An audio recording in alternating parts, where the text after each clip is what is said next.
Hi guys! For today's video, magluluto tayo ng homemade beef shawarma! Tara na! Simulan na natin!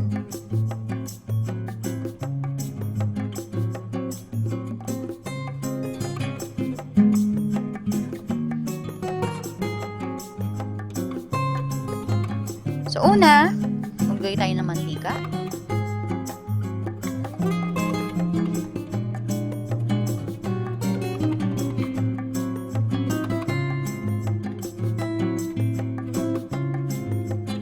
Then, ilagay natin ang ating ground beef.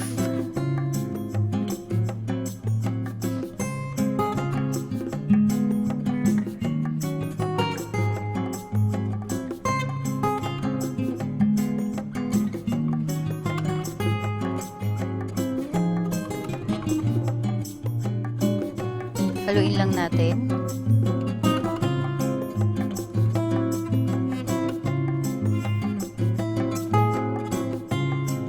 Then, mag-add tayo ng 1/2 cup of soy sauce.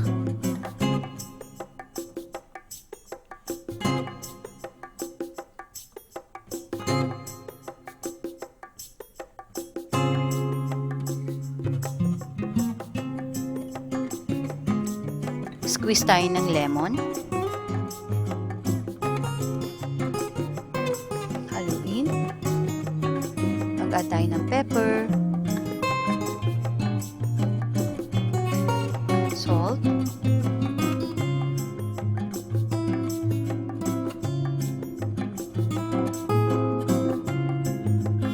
garlic powder,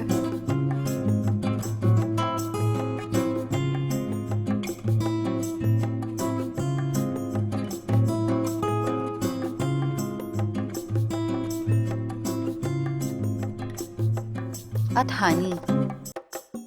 Ang next naman natin is ang ating cheese na sauce. So, una, maglagay tayo ng butter.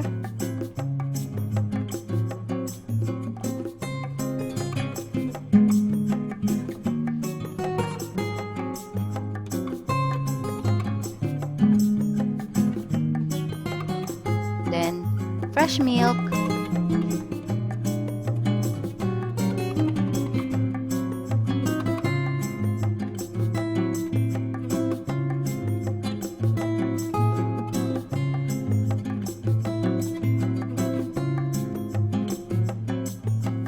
All-purpose flour,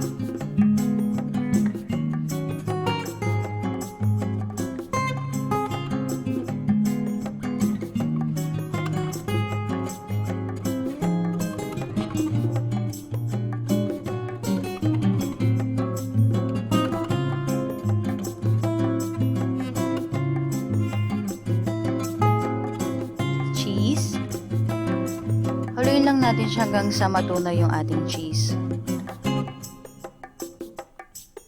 Then next, maglagay tayo ng cheese whiz.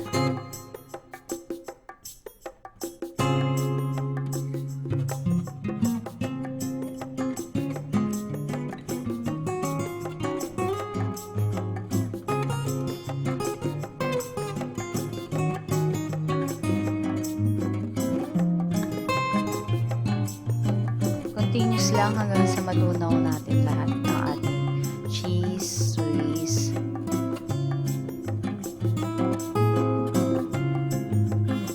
So, yun na siya guys.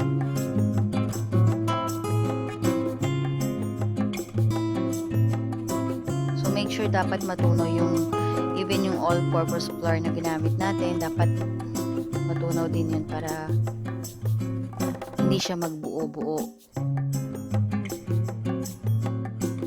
So, ayan na siya guys. Ready na. Ito na yung ating cheese sauce. So, balikan natin ng ating giniling. So, malapit na rin siya guys. Ready na.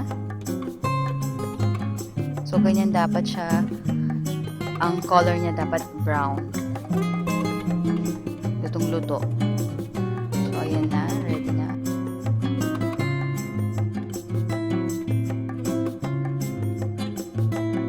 So, ito naman yung ating yogurt, garlic, mayo sauce.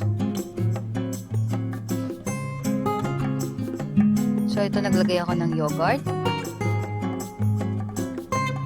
Then, mayo.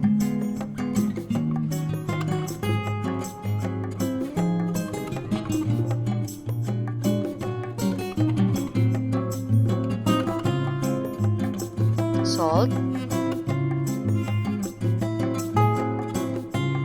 Garlic powder. So, haluin lang natin yan.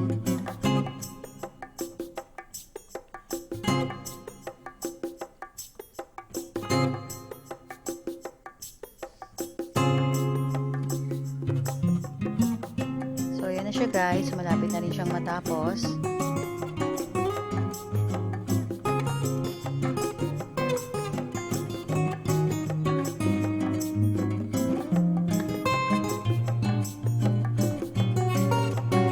So, ito naman yung ginamit ko is paratha bread.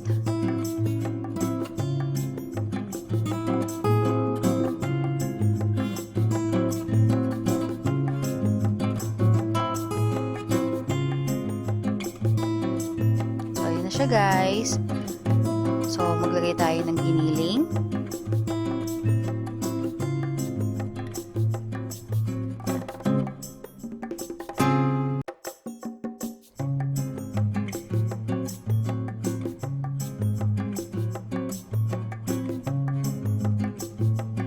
And then for toppings, I used tomatoes and cucumber.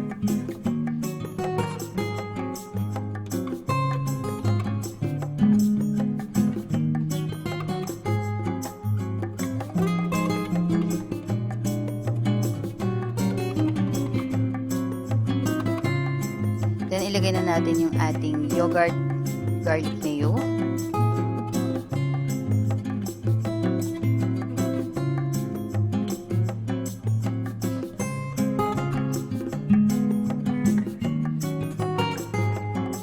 Then ang ating cheese sauce. So napakasimple niya lang guys, kayang-kaya niyo gawin sa bahay.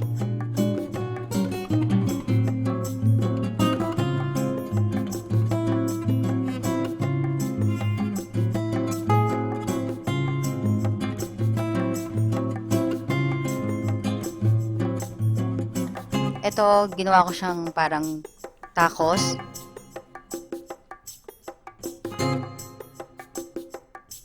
Then, ine-next naman natin yung parang shawarma wrap naman. So, ayan na siya guys. Beef shawarma. Enjoy! For more videos and updates, don't forget to click subscribe and click the bell button. Thank you! Bye!